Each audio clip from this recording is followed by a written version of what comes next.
Caroline from Rock Show Addiction, and I'm here with Max of You Me at 6. Hello.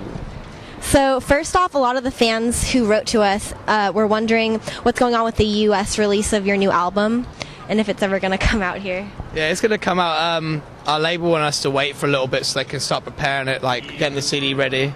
So it's coming out in January, and we're going to be coming back and doing a co-headlining tour as well. Awesome. So that all the details should be getting announced very soon. So are you still with Epitaph? No, we're not with Epitaph anymore. We left Epitaph like a couple of years back now. We're now on Virgin Records, yeah. So it's pretty cool. They're really good to us. Really good team. They keep backing us, and it's probably part of the reason why they wanted to wait a little bit longer for the release over here, because they want to make sure it's right, you know, and not just jump straight into something and make it all wrong for us. They want to make sure it's perfectly plotted out so we can come back and do more and more tour next year over here. Awesome. So would you ever headline in the U.S. and bring your friends in the Blackout, because they totally need to get popular over here? Well, as I said, we're doing a tour next year, but I don't think the Blackout are doing it, sad to say. Me too. Hopefully they can come back with us another time, you know. So they're good dudes. They fucking rock hard. So yeah, hopefully they can come back, you know, and do something on their own, you know. And then hopefully we can do that together. Yeah, that'd be awesome. So if you could play someone one song off your new album, which one would it be and why? I don't know. There's a mixture of songs on the CD for me personally, but I'll give you a couple of my personal favourites. One's Bite My Tongue, track 3 with like Ollie Sykes in it. It's just I think it's just a bit more rocky and a bit more guitar-y based, you know, like from when we were writing the CD. It was just a song that really just came along in the practice studio, and it just came about and we're like, oh, let's try this, and we all had different parts to it and just put it all together and it worked, you know. So it's really nice to have something a bit more rockier. And then another one for me is No One Does It Better as well. It's a bit more of it's a bit more of a slowed down kind of track. I don't think it's the kind of vibe people would expect us to do, but I think that's the nice thing about it, because you don't want to be like doing the same old thing of like you've done every album, you know, and just recycling it again. To us, it's very fresh and something we've not done before, so hopefully people who like our band will go, oh, that's something cool and new I haven't heard of, and the people who've never heard of our band as well can come back and go, I really like that song, you know. So what was it like working with your producer Garth? Because he's been working with a lot of UK bands recently, and he's a pretty legendary producer, so did you like any of the records that he's done previously? Yeah, definitely. Like for Garth, he did like Red Hot Chili Peppers' Mother's Milk, and he also did Rage Against the Machine's first self-titled album, the one after that, and he did Biffy Clyro's 2 CDs, Puzzles and Only Revolutions and Gallows, Great Britain, you know. So we did want to work with somebody who was a bit more rock-based produce-wise, and he came down to our London show and we all just clicked with him straight away. So we're like, this is the dude who's going to do our album from the minute we met him. So it was a really nice experience as well, because we normally record in the UK. So like we had the privilege to come over here and like record in LA, and we're here for 2 months. So I think that just kind of got a different, I think from the sound, the CD has just brought out something different as well from being over here, because it's like you've been put in a different environment. For me personally, I was in the studio 6 out of the 7 weeks, so to kind of just constantly work on the record all the time, we had a lot longer times, and he also brought like a new thing to the plate where he would hear stuff that we wouldn't hear before. And he also made us do recording ways differently as well. Like for Dan, he recorded his drums to analog tape. So that's like the old school way of recording, you know, so like he couldn't really fuck up, he had to get it perfectly done.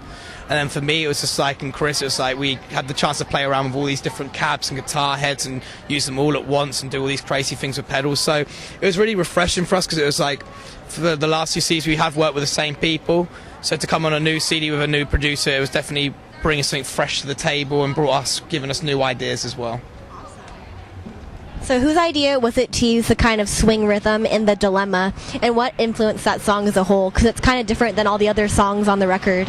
Like Josh had the original idea for the intro, just because he had the vocal and like he had the guitar part. Yeah, you know, just like it was so straight up, just like Mr. Franceschi rocking The Dilemma. So yeah, he had that idea, and we all just sat down in the studio. As I said, we are a band who like do a lot of writing in the studio, or me and Josh would go and write a lot of it, and then Chris would write a fair bit as well, you know. So he had the idea for the beginning bit, and we're like, okay, cool, let's just jam out, and we worked on it for a few hours, and then we had a chorus for it, and then we went a couple of practice later, and then we had a middle eight originally for it, and then we changed it around, and we thought like, let's go for that fucking swing kind of vibe, you know. So it's definitely like, for me, that's like a song where I can almost look back and go, it's kind of like Contagious Chemistry off the second CD, Hold Me Down, but it's like the upgraded version with a lot more riffs and power behind it as well. So definitely a Josh masterpiece. Awesome. So since it's nearing the end of 2011, what were your favorite albums of the year?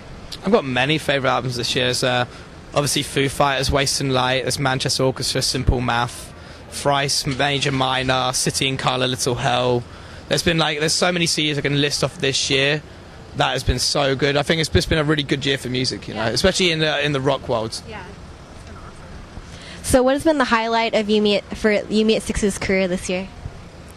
Third album. We didn't think we'd get to the third album, you know, but we did, and we lived in LA for 2 months, so we did that. And then trying to think, this year it's been a bit of a quiet year for us, you know. We did a couple of things like UK and Europe wise. We did like a festival in the UK called Sonisphere, what was really good for us. Like we were playing just before Weezer and Biffy Clyro, so that was on the main stage. And then, you know, like I think we did Brixton Academy in London before we came over here just for a short tour, so that was like a really special moment for us again to be back there. And don't know, it's just been really good, but it has been a bit quiet this year, and hopefully next year will be a lot busier for us, you know. Yeah, we have a bunch of sold out shows in the UK already. Yeah, like next year that's going to be mental, that tour, so we're looking forward to that. But then we're hoping to be back here January, February time for a co-headlining tour, and then hopefully be back in the summer, and you know, and just see how it goes, you know, for the rest of the year. It's going to be busy for us. Think you guys are going to do Warped Tour again? Potentially, you know, that's what we want to do, but we don't know what the plan is at the moment, so fingers crossed we can do it.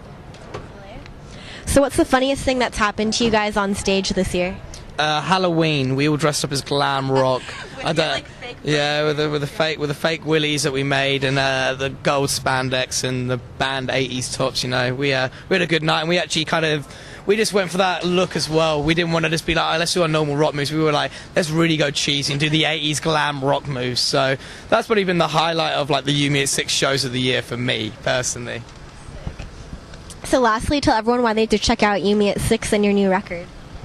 You need to check out Yumi at 6 because we are a UK band. So it's not like common for a lot of US bands. There's a lot of them, you know. It's over flooded. So like for us, we feel like we're bringing something fresh to the table. We're not just doing the same thing everybody else is doing. We are just making music for ourselves and for people who like our musics. And you know, if people enjoy, that'd be great, you know. But hopefully people will just find about us slowly over time. If it does come fast, that'd be great. But we've got a new album, Sinners Never Sleep, that comes out in January next year, and I think it'll surprise a lot of people that UK bands are really trying to push the borders now and try and do stuff that the US bands aren't really doing. Awesome. Well, thank you so much. Thank you very much.